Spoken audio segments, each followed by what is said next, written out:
Donc après avoir vu ce grand A, on va pouvoir envisager maintenant de faire des réactions avec ces espèces chimiques qui sont capables de perdre des protons H+, ou capables d'en accepter. Alors on voit bien qu'une réaction va très logiquement pouvoir se faire entre une espèce qui est capable de donner un proton H+, et une espèce qui est capable d'en recevoir un.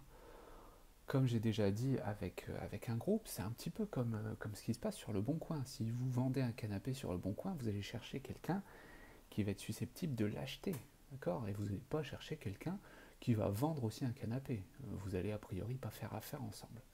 Bah là, c'est exactement la même chose, donc on passe au grand 2.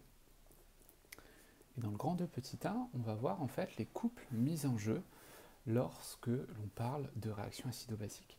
Alors, il faut forcément, pour qu'il y ait un échange, qu'il y ait deux couples. Je vais prendre un exemple, toujours avec les mêmes espèces ci-dessus. On a vu que CH3COH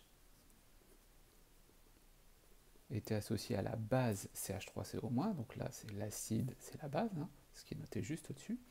En fait, cet acide-là, on a vu qu'il était capable de perdre un proton H+, comme je l'ai marqué ici.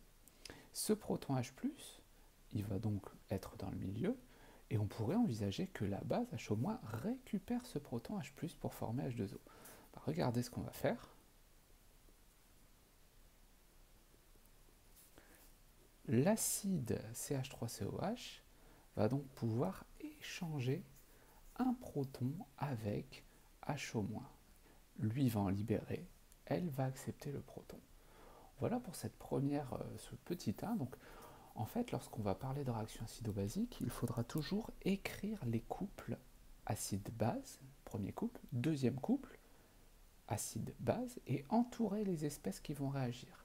Attention, un acide ne peut réagir qu'avec une base. Vous ne pourrez jamais avoir H2O qui va réagir avec CH3COH par exemple. Enfin, en réalité, ça peut arriver, mais je vous expliquerai que c'est une espèce particulière, H2O. Alors du coup, on va pouvoir passer au petit 2 et écrire ce qu'on appelle les demi-équations acido-basiques. C'est extrêmement simple. La première équation acido-basique, qu'est-ce que c'est? C'est exactement, je réécris la même chose que ce que j'ai écrit juste au-dessus. J'enlève le slash, je mets un égal, et je rajoute H+. Donc on voit bien que cette demi-équation est équilibrée. On va pouvoir faire exactement la même chose avec H2O et HO-. Et là, donc, on a les deux demi-équations acido-basiques.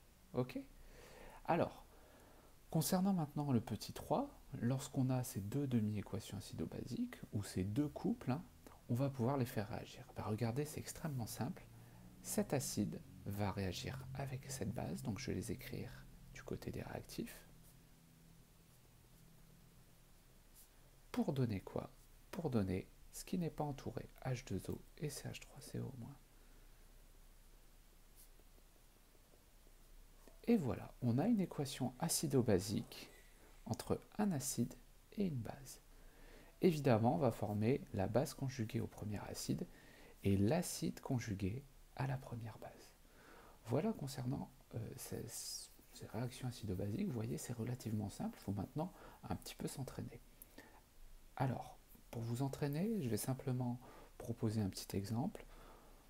Je vais vous proposer de faire réagir NH4+, donc ça c'est un acide, avec une base H2O. H2O, dans ce cas-là, ça va être ma base. Alors, première chose à faire, on va écrire les couples. NH4+, si c'est l'acide, je vais écrire acide-base. Donc, pour avoir la base conjuguée à NH4+, je vais enlever un H+. Si j'enlève un H+, il va me rester NH3. D'accord? NH3 plus H+, ça donne bien NH4+. H2O, si c'est une base, donc je vais l'écrire à droite du slash. Pour former son acide conjugué, je vais rajouter un H+. Donc là, je vais former H3O+. J'entoure mes espèces qui réagissent. Je vous ai bien dit, on fait réagir ça avec ça. Vous voyez, ce sont bien les deux espèces que j'entoure ici. Je peux écrire les demi-équations acido-basiques. C'est très simple. Je réécris le couple avec cette fois-ci 1 égal et je rajoute un H+.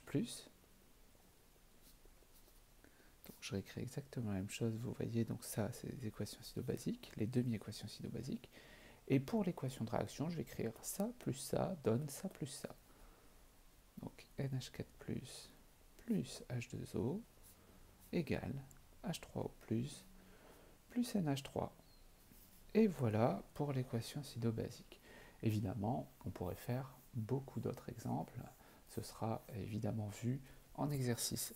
Voilà, j'espère que j'ai été clair. N'hésitez pas sinon